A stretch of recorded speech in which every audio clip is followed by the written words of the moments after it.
Hey, what's up everybody? This is backyardsforbirds.com. It's kind of a new website we just started. We started posting articles on there a few months ago, and we're going to be posting a lot more as time goes on. We just barely got started, so we're actually going to start a YouTube channel to kind of show you some video of what we're doing. The whole purpose of this website and YouTube channel is to show people how easy it is to enhance their property, their backyards, to encourage birds, bees, butterflies, and some other creatures in nature to visit their yard. I kind of like having a lot of birds, bees, and butterflies and other things in the yard. It's kind of like having a little nature preserve, and it's pretty easy to do. I've got a place here that's about 1.5 acres, and my brother's got a place in a suburban area that's only maybe 1/4 acre, and he's been doing this for a couple of years. We started off with just some bird feeders, but he's been enhancing it with some pollinator gardens, some trees, some bushes. This year, well, that last fall, he dug out a small dragonfly pond. So this year we're going to try a dragonfly pond. So we've got some pretty cool things started, and this year I'm going to start doing work on my property, see what we can get going on, and see what we can come up with to help increase the birds and the bees and the butterflies. So, but what you're looking at here is actually a brush pile that I put in last fall, and I actually wrote an article about it on backyardsforbirds.com. The reason I put this here is just to see how well it would enhance the sparrows and the towhees and the juncos and all the other ground-dwelling birds on my property. And I really didn't need it because I got a lot of large trees and stuff, but I just want to see what it would do. We did it on my brother's property a couple years ago, and almost immediately the birds just started to come out of the woodwork. Most of them were sparrows. He had some white crowned sparrows, juncos, but he got a lot of house sparrows in there.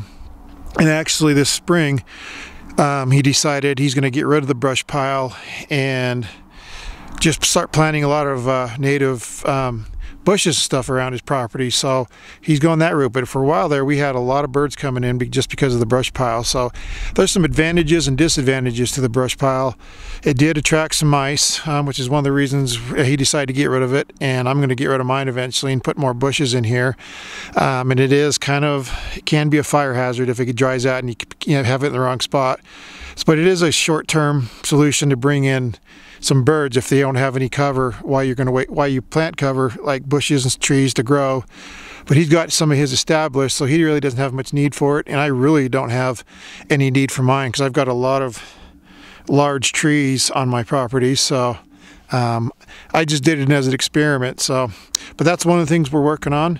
And if you walk over here, you'll probably see a lot of sparrows come out of the brush. Yep. They're coming out on the back side and landing in that other pile. Yeah. These brush piles attract a lot of house sparrows. So, and my yard doesn't need any more help with house sparrows. So I'm actually going to take this out and move. What you can see over here is what I've got is a little bird bath. And I do have a couple bird feeders. Now the whole idea of this is I'm always going to have a few bird feeders out, and I'm always going to have a bird bath out, but to reduce the birds relying on bird feeders as much and put out more natural bushes that produce seeds and stuff, so you don't have to put out as much bird food. I always like putting out bird food, especially in the winter time, and I'll always have a bird feeder out during the summer for seeds and also for hummingbirds. But the whole idea we're doing this is to decrease the dependency that we need to keep putting out bird seed just to attract birds, but instead planting bushes, flowers, trees to attract the birds. So it's kind of a more natural area, and it actually works, and it's working pretty well on my brother's small 1/4 acre suburban lot. So we're going to do it on my 1.5 acres, which is out here in the country. So I think this will be even more more productive. So you can see the brush pile we got here. There's one over there. It's attracted a lot of birds this winter, and I put it here just to see if they use it for cover. I had about 2 months ago, I had a logger-headed shrike come in and actually catch a mouse from underneath here. I've had house finches, a lot of house sparrows, juncos, towhees, They're the main birds I get here, and they're the main birds I see, but it's probably 80% house sparrows in here, so these piles are going away eventually. So, but let me show you another project we've got going on. My place here has a lot of pasture grass, and no matter what we do, we can't get rid of it. So we're going to try a few different things this year. Let me show you this here.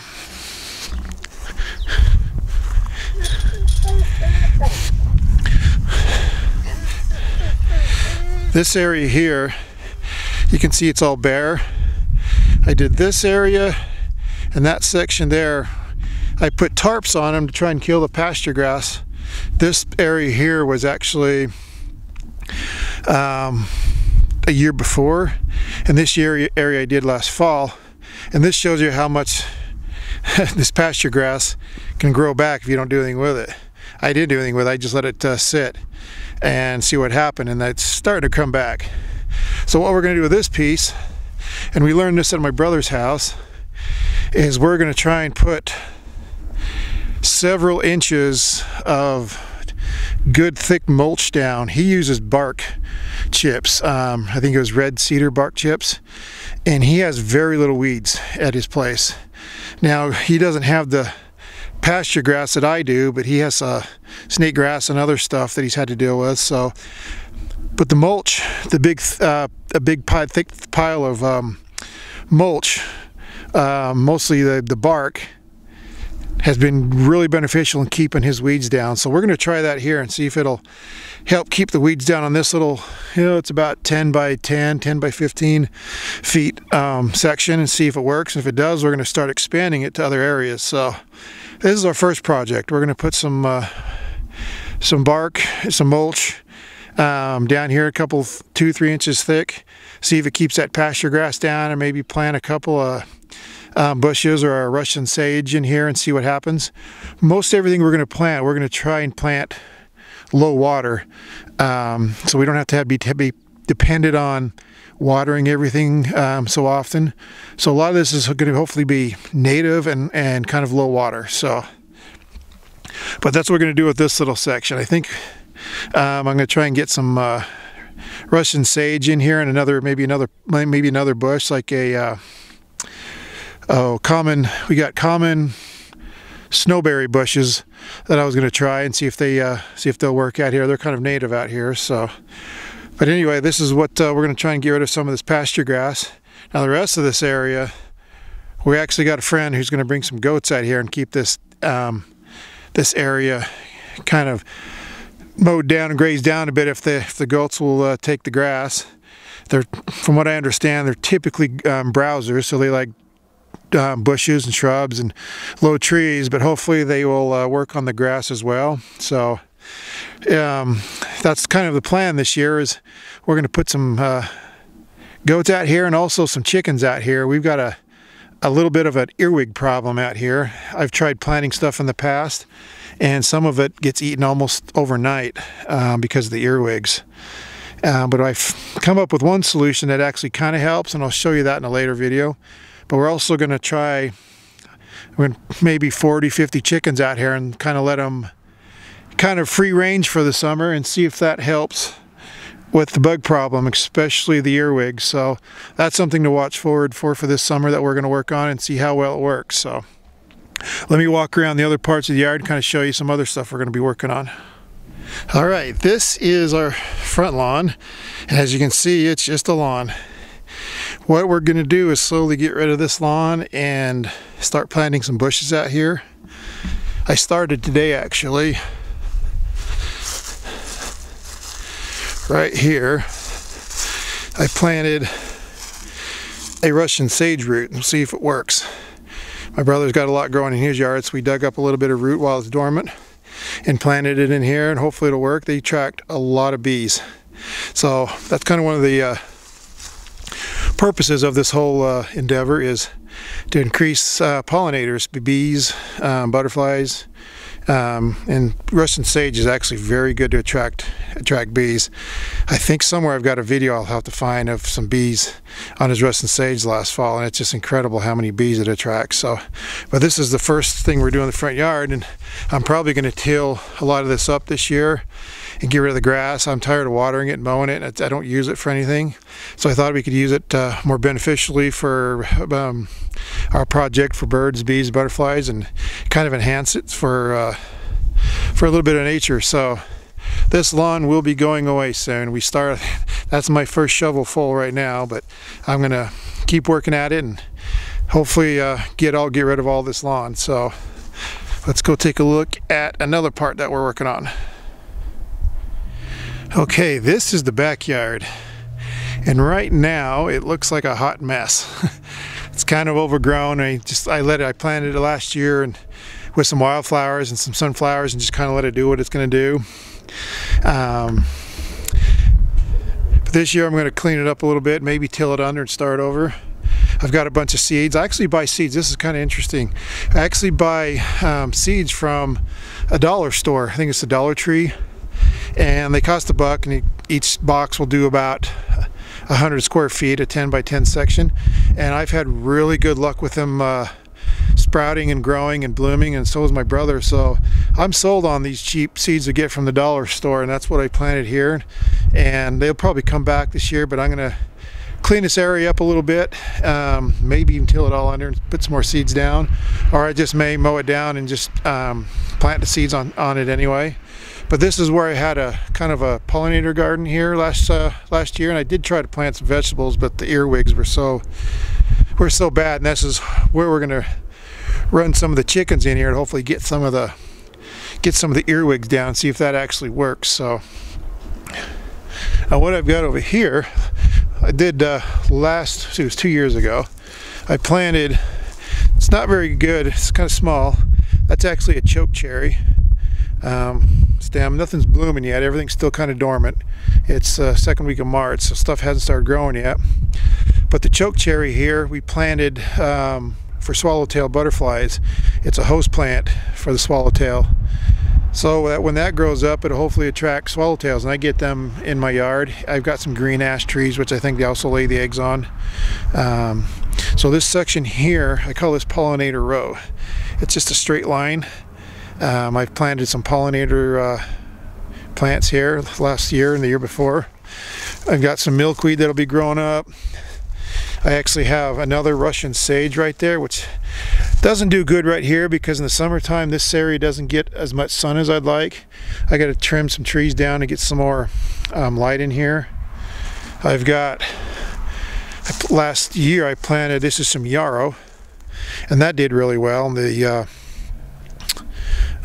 earwigs didn't seem to bother it, and it looks like it's actually coming up out of the ground, so I need to trim the dead stuff off. I can see the green shoots coming up, so that yarrow is good. It's supposed to be good for pollinators, as this is the first year I've had it here, so we'll see what happens, and hopefully it'll spread a little bit.